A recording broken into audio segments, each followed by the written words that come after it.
Hello students, स्वागत है आप सभी का आपके अपने यूट्यूब चैनल स्टडी विद एहसान पर। और जैसा कि थंबनेल से आपको मालूम है कि आज का ये वीडियो जो इम्पोर्टेंट क्वेश्चन सीरीज़ का तीसरा वीडियो है। जी हाँ, इससे पहले 2 वीडियोज़ हम लोग ऑलरेडी देख चुके हैं और ऐसे क्वेश्चंस को देखें जो आपके आने वाले मैट्रिक इम्तिहान के लिए बहुत ही ज़्यादा इंपॉर्टेंट है। और ऐसे ही क्वेश्चन स्टूडेंट्स बार बार आते रहते हैं और ये कोई मामूली सोच से स्टूडेंट्स क्वेश्चन नहीं लिया गया है, ये सजेस्टेड क्वेश्चन है और इन्हीं क्वेश्चन से आपके आने की संभावना बहुत ज़्यादा है। तो किस तरह क्वेश्चंस ऑब्जेक्टिव में आए तो कैसे सॉल्व करना है, सब्जेक्टिव में आए तो कैसे सॉल्व करना है, सारे डिटेल में मैं आपको बता रहा हूँ। तो चलिए जल्दी वीडियो को शुरू करते हैं आपका ज़्यादा वक्त ना लेते हुए। अगर आप में से कोई वीडियो पर नए हैं, चैनल पर नए हैं, चैनल को सब्सक्राइब नहीं किया तो चैनल को सब्सक्राइब कर दें और बेल आइकन को भी प्रेस कर दें ताकि इस तरह की सारी यूज़फुल वीडियोस आपको मिलती रहे। तो चलिए वीडियो को शुरू करते हैं। वीडियो को लाइक और शेयर करना ना भूलें। क्वेश्चन नंबर 3 आपके सामने है। सवाल नंबर 3 आप देख सकते हैं स्क्रीन पर। बहुपद 6x - 21 का शून्यक है। जी हाँ, बहुपद 6x - 21 का शून्यक है। और इसी को इंग्लिश वाले कैसे पढ़ेंगे कि पॉलिनोमियल 6x - 21 का ज़ीरोज़ क्या है। ठीक है, ज़ीरोज़ निकालना, शून्यक यानी कि ज़ीरोज़ निकालने कह रहा है। तो किस तरह आप इस क्वेश्चन को बना सकते हैं, 4 ऑप्शन आपके सामने है। 7/2, -7/2, 7/3 और -7/3, 4 ऑप्शन आपके सामने। तो मैं आपको ऐसा बताऊंगा कि आप कम से कम समय में ऑब्जेक्टिव क्वेश्चन को भी बना सकते हैं और सब्जेक्टिव आए तो भी कैसे बनाएंगे ये मैं आपको पूरा बता देता हूँ। तो चलिए शुरू करता हूँ स्टूडेंट्स। आप देखिए 6x - 21, तो उसके लिए हम लोग थोड़ा सा ब्लैंक स्पेस यहाँ पर ले लेते हैं। 6x - 21, 6x - 21, तो जो भी आपका एक्सप्रेशन गिवन है इसको पहले आप 0 के बराबर रख देंगे। ठीक है, क्योंकि शून्यक निकालना है तो शून्य के बराबर कर दिया।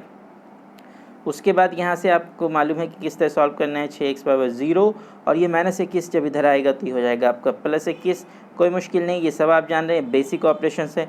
फिर 6x = 0 + 21 आपका क्या हो गया, 21 हो गया। यहाँ तक कोई मुश्किल, अगर मुश्किल है तो आप बता सकते हैं, आपको मैं पूरा डिटेल से समझाऊंगा। फ्रॉम ज़ीरो टू हीरो आपका ये सीरीज़ है और हर किसी को ये समझ में आना चाहिए। फिर x बराबर आपका यहाँ से क्या हो जाएगा, 21। और क्योंकि ये 6 आपका इधर क्या था, मल्टीप्लाई में था, तो दूसरी तरफ जब जाएगा तो ये क्या हो जाएगा, डिवाइड में हो जाएगा, यानी कि बटे में चला जाएगा, बटे 6। अब ये देखिए 21/6 आप इसे काट सकते हैं 3 से, 3 × 21 और फिर ये 3 दूना 6। तो आपका x का मान यहाँ पर क्या आ गया, आपका x का मान यहाँ पर हो गया 7/2। देखिए 7/2 सिर्फ आपका आंसर आ रहा है, प्लस माइनस नहीं आ रहा है, इसमें प्लस ऑलरेडी छुपा हुआ है, माइनस में कोई आंसर आपका नहीं है। x = 7/2, तो 7/2 आप देखिए कौन से ऑप्शन में आपका 7/2 है। सारा मैं इसे थोड़ा सा एडजस्ट कर दूं कि सारा सॉल्यूशन आपके स्क्रीन पर भी आ जाए और आप इसे समझ सकें। देखिए 6x - 21 का ज़ीरोज़ क्या है, शून्यक क्या है। सवाल नंबर 3 आपके सामने, 4 ऑप्शंस मैंने आपको पहले बता दिए।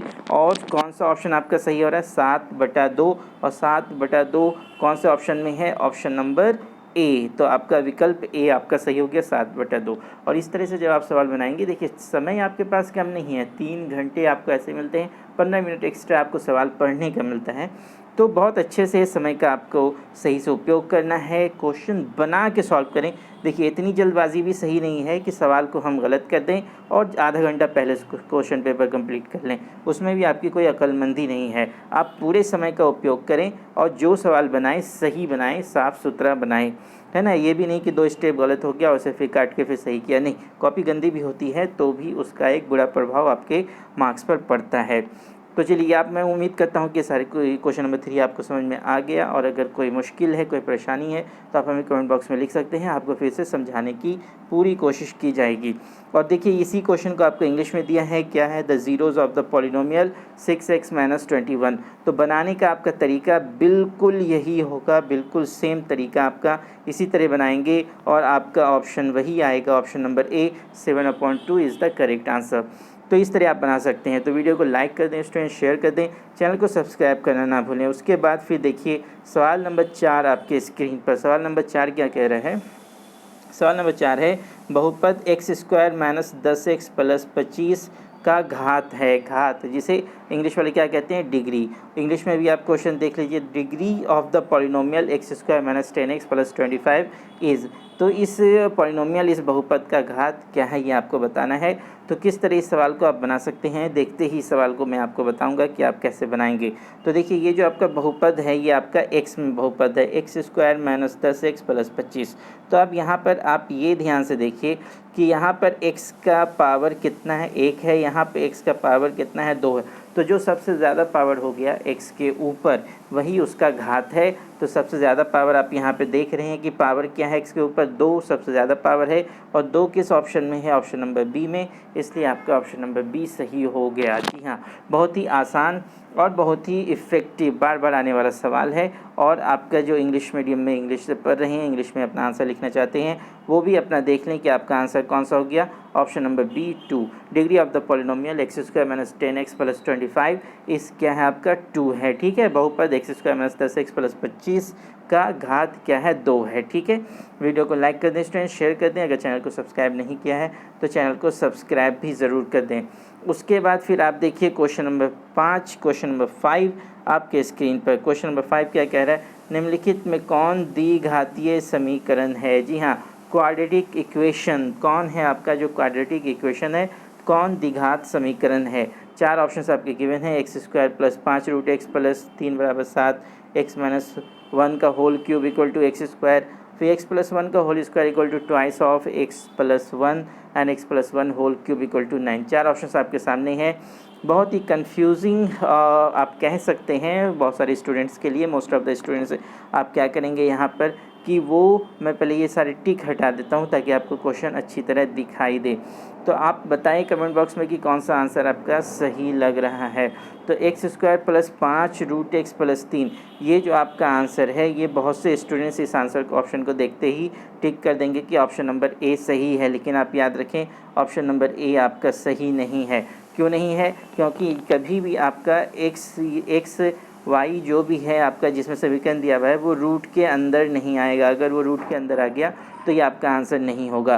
तो ऑप्शन नंबर ए आपका आंसर इसलिए नहीं होगा क्योंकि एक्स जो है वो रूट के अंदर आ गया, इसलिए ये नहीं होगा। उसके बाद फिर ऑप्शन नंबर बी आप देखिए, ऑप्शन नंबर बी क्या कह रहा है, एक्स माइनस 1 का होल क्यूब। जब इसे आप ए माइनस बी होल का क्यूब लगाएंगे तो ए क्यूब माइनस बी क्यूब, तो ए क्यूब आएगा ना, यानी कि एक्स का क्यूब आएगा, तो ये त्रिघातीय समीकरण हो गया, इसलिए ये भी आपका ऑप्शन नहीं होगा। उसके बाद ऑप्शन नंबर सी देखिए, एक्स प्लस 1 का होल स्क्वायर, एक्स प्लस 1 का होल स्क्वायर जब आप इसे ब्रेक करेंगे तो क्या आएगा, x square plus 2 into x into 1 plus 1 का स्क्वायर। तो एक्स पे आपका मैक्सिमम अधिकतम घात यानी कि अधिकतम पावर क्या आ रहा है, 2 आ रहा है, 2 आ रहा है, इसलिए ये आपका ब्रेक होने के बाद भी और एडजस्ट दायां पक्ष और बायां पक्ष को एडजस्ट करने के बाद भी जो x का सबसे ज़्यादा पावर मिलने वाला है वो 2 मिलने वाला है, इसलिए यही आपका द्विघातीय समीकरण है। ऑप्शन नंबर सी आपका सही हो गया।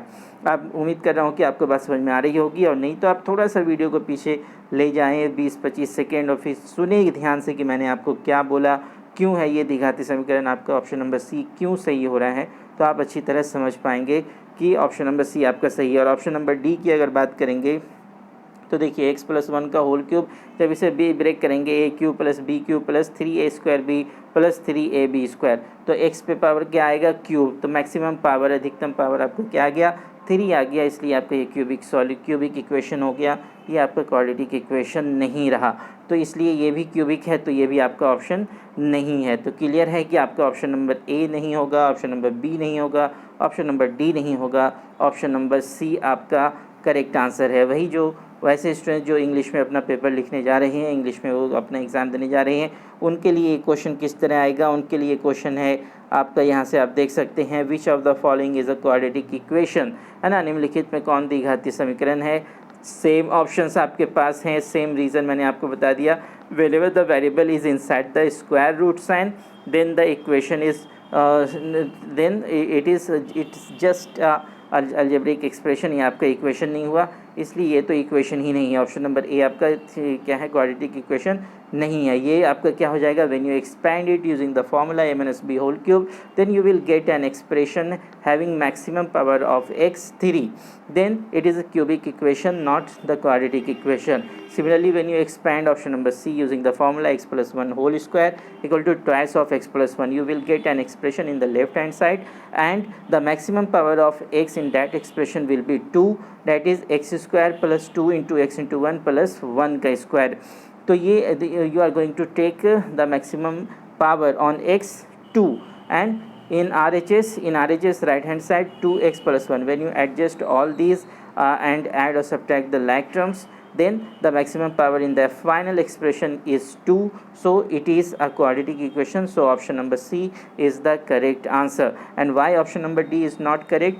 By the same reason, when you expand using the identity, using the formula x plus 1 whole cube, you will get the maximum power on x as 3, which is a cubic equation, which makes it a cubic equation. So option number D is a cubic equation, not the quadratic equation. So finally the option number C is the correct answer. The quadratic equation is x plus 1 whole square equal to twice of x plus 1. Sometimes you are given such an expression, when after solving and converting into a standard form or the simplest form, you can decide whether it is quadratic or cubic. You have not to be in hurry in solving such a question and deciding the correct or the most appropriate option. Okay, and you have to be very careful in this type of question. ठीक है, इस तरह के सवालों में, इस तरह के प्रश्नों में आपको बहुत ही ज़्यादा सावधानी बरतने की ज़रूरत है. और बहुत सारे स्टूडेंट्स, हमें लगता है 70% स्टूडेंट्स इसमें यही करेंगे कि जल्दबाजी में वो क्वेश्चन पढ़ेंगे और ऑप्शन नंबर ए वो देखेंगे कि x square plus 5 root x plus 3 equal to 7. मैंने देखा है बहुत सारे स्टूडेंट्स इस तरह के ही क्वेश्चन को सही आंसर टिक कर देते हैं, जबकि एक्स रूट के अंदर अगर एक्स है तो वो आपका आंसर नहीं होगा. तो आज मैंने आपको 3 सवाल बताए. आप इन सवालों को अच्छे से कर लें और बाकी सवालों के लिए भी वीडियो को लाइक कर दें, शेयर कर दें, चैनल को सब्सक्राइब करके बेल आइकन ज़रूर प्रेस कर दें. बहुत जल्द नए सवालों के साथ आपके सामने उपस्थित रहूँगा और आपकी तैयारी अच्छी हो, आप अच्छे से अच्छे मार्क्स से सफल हों, यही मेरा लक्ष्य है. तो चलिए अपना ख्याल रखें और बहुत मेहनत करते रहें. बहुत बहुत शुक्रिया, बहुत बहुत धन्यवाद.